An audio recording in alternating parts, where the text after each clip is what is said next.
Israel অনুতপ্ত না হওয়া পর্যন্ত যুদ্ধ চালাবে ইরান, এ মন্তব্য করেছেন সশস্ত্র বাহিনীর শীর্ষ এক মুখপাত্র। অন্যদিকে যুদ্ধ থামিয়ে ইরানের উচিত এখনই বিজয় ঘোষণা করা।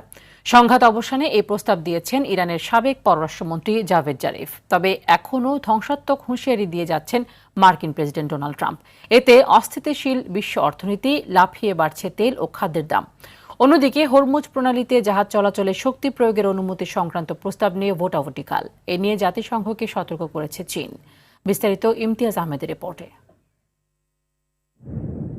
ধ্বংসলীলা কেবল শুরু।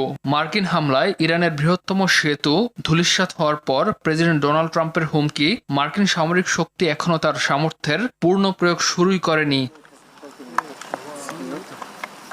পিছিয়ে নেই তেহরানও। মধ্যপ্রাচ্যে চলমান সংঘাতকে কেন্দ্র করে এবার কঠোর অবস্থান নিয়েছে ইরান।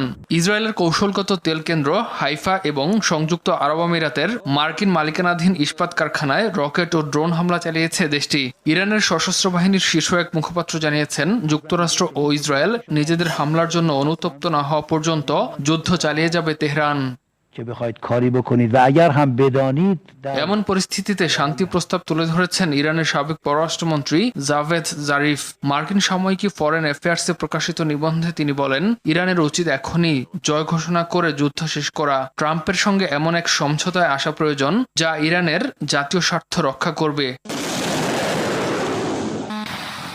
যুদ্ধাবস্থায় দ্বিতীয় মাসের মতো বিশ্বজুড়ে খাদ্যের দাম পাল্লা দিয়ে বাড়ছে। জাতিসংঘের হিসেবে খাদ্যপণ্যের বৈশ্বিক মূল্যসূচক এখন 128.5 পয়েন্ট। অন্যদিকে আন্তর্জাতিক বাজারে ব্রেন্ট ক্রুড তেলের দাম ব্যারেল প্রতি $109 পৌঁছেছে। প্রভাব পড়েছে শেয়ার বাজারেও। চীনের সাংহাই ও শেনজেন সূচকে দেখা গেছে বড় ধস।